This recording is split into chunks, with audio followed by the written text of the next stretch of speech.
পবিত্র কালামুল্লাহ থেকে একটি আয়াতে কারিমা তেলাওয়াত করেছি। সূরা নিসার ৭৮ নম্বর আয়াত। আল্লাহ পাক বলেন, বিসমিল্লাহির রহমানির রহিম, আইনামা তাকুনু ইউদরিকুমুল মাউত ওয়ালাউ কুনতুম ফি বুরুজিন মুশাইয়াদা। আল্লাহু আকবার। তোমরা যেখানেই থাকো না কেন মৃত্যু তোমাদেরকে পাকড়াও করবে, যদিও তোমরা সুদৃঢ় দুর্গের ভিতরেও অবস্থান করো। আল্লাহ পাক সূরা নিসার ৭৮ নম্বর আয়াতে বলছেন, হে আমার বান্দা, তুমি যেখানেই থাকো, সেই প্রাসাদে থাকো, আর গাছতলায় বাসতলায়, গাড়িতে, সাগরে, নদীতে, যেখানেই তুমি থাকো না কেন, এমনকি মৃত্যুর ভয়েও যদি তুমি সুদৃঢ় প্রাচীরের মধ্যেও গ্লাস বন্দির দুর্গের ভিতরেও যদি অবস্থান করো, মৃত্যু একদিন তোমাকে পাকড়াও করবেই করবে। সময় চলে যায়, আমাদের জীবন থেকে একটি ক্যালেন্ডার অতিবাহিত হয়ে যাচ্ছে। আজকে ২৬ তারিখ। কিন্তু যেই উদ্দেশ্যে এই দুনিয়াতে আসা, আল্লাহ পাক যে উদ্দেশ্যে আমাকে আপনাকে পাঠিয়েছেন, সেই উদ্দেশ্যে আমি আর আপনি কতটুকু সফল? আল্লাহ তাআলা আমাকে আপনাকে এই জন্যই পাঠান নাই যে শুধু দুনিয়া নিয়ে ব্যস্ত থাকবো, বরং এই দুনিয়া হলো আখিরাত কামাইবার জায়গা। আখিরাত কামাইবার জায়গা।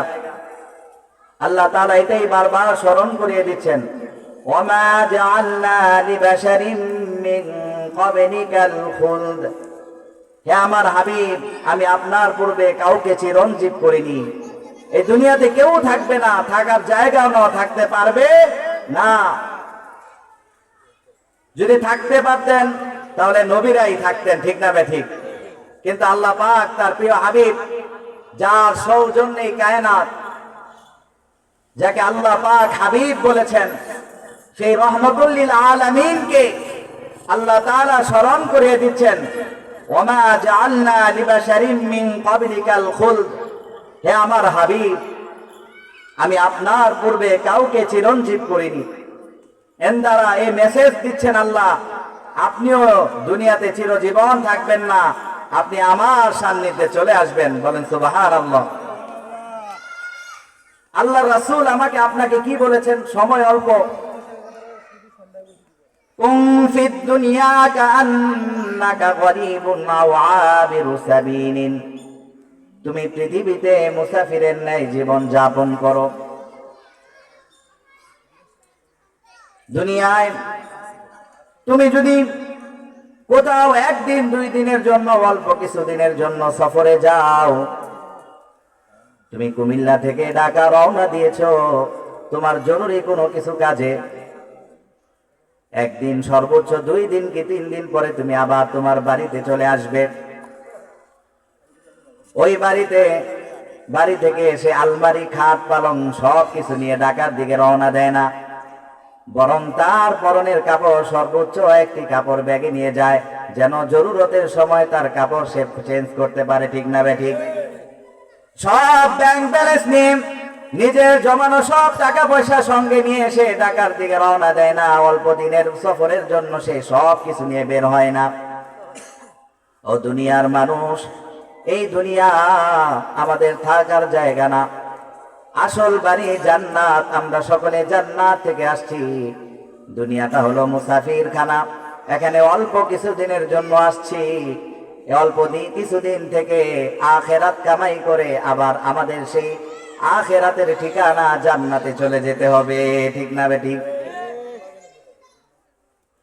এই অল্প সময়ে আমরা আসলে দুনিয়ার পিছনে বেশি সময় দেওয়া যাবে না।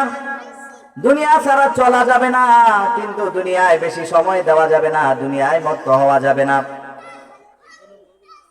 পায়খানা জরুরত, আপনার প্রাকৃতিক জরুরত, সেখানে সকলেরই যেতে হয়, কিন্তু সেখানে যে কোনো আহাম্মক অযথা বসে থাকে না, ঠিক না বেঠিক? দুনিয়াটা হলো খেল তামাশার জায়গা। দুনিয়া চিরস্থায়ী কোনো জায়গা না, চিরস্থায়ী জায়গার জায়গা না। আজ আপনি আছেন, এক সময় আপনার দাদা, আপনার বংশ পরম্পরায় তারাও এই জমিনে এই রাস্তা দিয়ে হাঁটছে।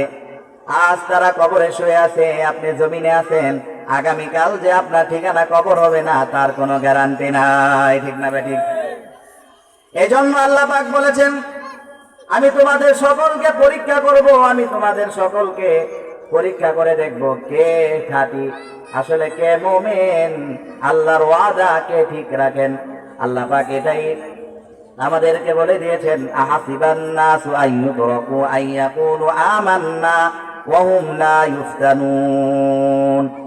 মানুষ কি মনে করেছে তাদেরকে ছেড়ে দেওয়া হবে শুধু এতটুকুই কথার উপর যে আমরা ঈমান এনেছি আর তাদেরকে পরীক্ষা করা হবে না? কখনো না। আল্লাহ পাক আমাদেরকে পরীক্ষা করবেন। ওয়ালাকাদ ফাতান্নাল্লাযীনা মিন ক্বাবলিহিম ফালায়ালামান্নাল্লাহু আল্লাযীনা সাদাকু ওয়া লায়ালামান্নাল কাযিবিন। আমি তাদের পূর্ববর্তীদেরকেও পরীক্ষা করেছি, নিশ্চয় আল্লাহ তাআলা সত্যবাদী এবং মিথ্যাবাদীদেরকে জেনে নেবেন। কে সত্যবাদী আর কে মিথ্যাবাদী ঈমানের ব্যাপারে আল্লাহ পাক জেনে নেবেন, দুনিয়ার মধ্যে পরীক্ষা করে জানবেন। আসল আর নকল আল্লাহ পাক পরখ করে নেবেন। আল্লাযী খালাকাল মাউতা ওয়াল হায়াতা লিয়াবলুয়াকুম আইয়ুকুম আহসানু আমালা। ওই সত্তা যিনি জীবন মৃত্যু সৃষ্টি করেছেন তোমাদেরকে পরীক্ষা করার জন্য যে তোমাদের মধ্যে কে কর্মে শ্রেষ্ঠ। ও দুনিয়ার মানুষ, দুনিয়ায় অনেক কিছু করে ধোঁকা দেওয়া যায়। ব্যবসা তার ক্রেতাদেরকে ধোঁকা দেয়, দোকানের শ্রমিক তার মহাজনকে ধোঁকা দেয়, সিসি ক্যামেরা থাকে তারপরও সে ধোঁকা দেয়। কিন্তু আল্লাহ পাক এমন স্রষ্টা যাকে ধোঁকা দেওয়ার কোনো সুযোগ নাই, ঠিক না বেঠিক? তুমি যেখানে অপরাধ করো না কেন, যেই অবস্থায় তুমি থাকো না কেন, আল্লাহ পাক তোমাকে দেখছেন। এই দুনিয়ায় তুমি আল্লাহর হুকুম পুরা না করে তোমার বাঁচবার কোনো উপায় নাই। আর দুনিয়া সিজনুল মুমিনিন ওয়া জান্নাতুল কাফির। দুনিয়া হলো মুমিনের জন্য কারাগার, আর কাফেরের জন্য হলো জান্নাত। এই দুনিয়া মুমিনের জন্য